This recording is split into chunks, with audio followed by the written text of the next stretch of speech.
1월 19일 목요일 죄 사함을 받았느니라는 제목으로 마태복음 9장 1에서 8절의 말씀입니다.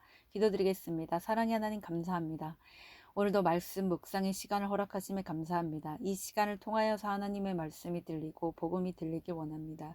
말씀대로 믿고 살고 누리는 인생이 되게 하시고 이 시간에도 함께하여 주시옵소서. 감사드렸고 예수님의 거룩하신 이름으로 기도드립니다. 아멘. 본문의 말씀입니다. 예수께서 배에 오르사 건너가 본 동네에 이르시니 침상에 누운 중풍병자를 사람들이 데리고 오거늘 예수께서 그들의 믿음을 보시고 중풍병자에게 이르시되 작은 자야 안심하라 내 죄 사함을 받았느니라. 어떤 서기관들이 속으로 이르되 이 사람이 신성을 모독하도다. 예수께서 그 생각을 아시고 이르시되 너희가 어찌하여 마음에 악한 생각을 하느냐. 내 죄 사함을 받았느니라 하는 말과 일어나 걸어가라 하는 말 중에 어느 것이 쉽겠느냐. 그러나 인자가 세상에서 죄를 사하는 권능이 있는 줄을 너희로 알게 하려 하노라 하시고 중풍병자에게 말씀하시되 일어나 내 침상을 가지고 집으로 가라 하시니 그가 일어나 집으로 돌아가거늘 무리가 보고 두려워하며 이런 권능을 사람에게 주신 하나님께 영광을 돌리니라. 아멘. 도움말입니다. 1절의 본 동네는 가버나움. 예수님은 공생의 초기에 이곳을 근거지로 전도하셨습니다. 중풍병자, 뇌에 혈관이 막히거나 혈관이 터져 신체 일부나 전체가 마비된 사람입니다. 서기관은 고대 문서를 옮겨 쓰는 작업을 위해 학문을 배우고 가르치던 자로 유대 사회에서 존경받는 자리에 있었으며 공회에서 다수 의석을 차지하는 기득권층에 속했습니다. 권능은 권세와 능력을 말합니다. 본문 요약입니다. 예수님이 본 동네에 이르시니 사람들이 중풍병자를 데려옵니다. 예수님은 그를 데려온 이들의 믿음을 보시고 중풍병자에게 뇌죄 사함을 받았다고 하십니다. 서기관들은 이를 신성모독으로 여겼지만 예수님은 죄 사함의 권능이 자신에게 있음을 선포하시고 중풍병자를 고치십니다. 오늘의 중보기도입니다. 우리나라의 위정자들이 구원자 되신 예수 그리스도를 만나 죄 사함의 은혜를 누리게 하옵소서. 아멘. 본문 해설입니다. 첫 번째, 그들의 믿음을 보시고 1에서 2절의 내용입니다. 예수님이 본 동네인 가버나움에 이르시자 사람들이 중풍병자를 침상에 누인 채로 데려옵니다.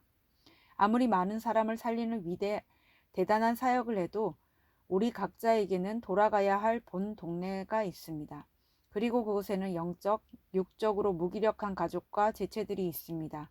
이런 무기력한 모습 그대로 예수께 나아오자 예수님이 그들의 믿음을 보시고 감탄하십니다. 이처럼 예수님은 내가 주님을 전적으로 신뢰하며 있는 모습 그대로 나아오는 믿음을 보시고 응답하십니다.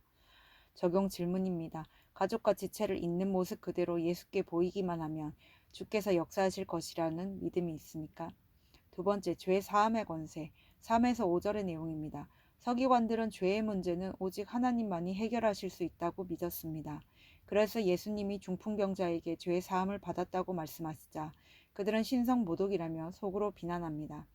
그러나 그들의 악한 생각을 아신 예수님은 질병의 치유와는 비교할 수 없을 만큼 더 본질적인 죄 사함의 권세가 자신에게 있음을 다시 한번 선포하십니다. 예수님은 인간의 근본적인 죄의 문제를 해결하러 이 땅에 오셨습니다. 그리고 죄 가운데에 구원하실 신적 권위자인 메시아 그리스도임을 말씀을 통해 드러내십니다.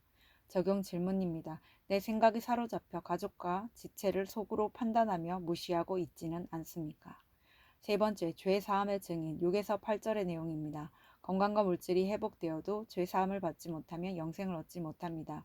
먼저 내 죄를 보고 회개하지 않으면 본질적인 치유가 일어날 수 없습니다. 그러므로 자기 죄를 보고 회개하는 것이야말로 가장 큰 은혜입니다. 예수님은 중풍병자에게 집으로 가라고 하십니다.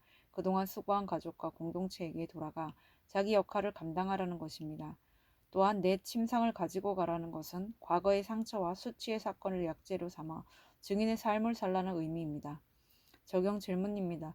내 고통과 수치의 사건을 가지고 죄 사함의 은혜를 증거하고자 오늘 내가 돌아가야 할 공동체는 어디입니까? 오늘 기도하기는 무기력한 중풍병자와 같은 저의 모습이지만 있는 모습 그대로 주께 나아가기 원합니다. 내 생각만 옳다고 여기며 가족과 지체를 외모로 판단하고 무시했음을 고백하오니 용서해 주옵소서. 문제 해결이 아닌 죄 사함의 은혜를 증거하는 삶을 살도록 도와주옵소서. 아멘. 묵상 간증입니다. 하늘의 미랄처럼이란 제목으로 김승희님의 말씀 적용글입니다. 작년 1월 자궁 육종암으로 길고 힘든 항암의 광야를 통과하던 아내가 주님의 품에 안겼습니다. 이후 저는 주님 뜻대로 살고자 했지만 젊은 나이에 호련히 아내가 떠나고 나니 내 죄 사함을 받았느니라는 말씀보다 일어나 걸어가라는 말씀이 더 듣고 싶었습니다. 그러나 원망과 자기 연민으로 슬퍼하던 그 밤에 주님은 제 곁에 서서 이 사건을 해석해 주시고 저에게 사명을 주셨습니다.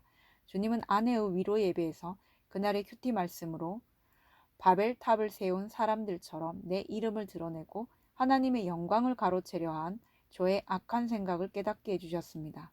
그래서 저는 잘 나가던 사업이 망하고 거짓 선교사에게 속아 완전히 망하여 시골 부모님 집에 얹혀 살게 되고 직장에서 해고당하고 아내가 호련히 떠나는 흩트심의 사건들을 주셨다고 해석할 수 있었습니다.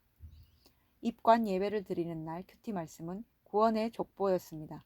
하늘의 미달이 땅에 떨어져 죽어지고 썩어질 때 많은 열매를 맺는 것처럼 아내의 믿음을 보신 주님이 구원의 족보를 잊게 하시겠다는 생각이 들었습니다. 그 약속의 말씀대로 예수님을 떠났던 장모님과 게임 중독에 빠졌던 아들이 죽게 돌아오기도 했습니다. 발인 예배 때는 주님이 저를 말씀으로 인도하셔서 구원을 위한 축복의 통로로 삼을 것이라고 위로해 주셨습니다. 목자 없는 양같이 그릇 행하며 악하고 음란하게 살았지만 주님은 그런 저희 부부를 흩어짐의 사건들을 통해 말씀으로 만나 주셨습니다. 죄 사함의 은혜와 사명 때문에 왔다가 사명 때문에 살다가는 천국 소망을 주신 하나님께 영광을 돌립니다. 이분에 적용하기는 아내가 장모님께 뿌리고 간 복음의 씨앗이 열매 맺도록 매달 큐티인과 생활비를 보내드리며 무난하겠습니다. 아내를 섬겨준 교회 지체들의 사랑에 보답하고자 매주 온라인 기도회에 참석해 기도하겠습니다. 입니다.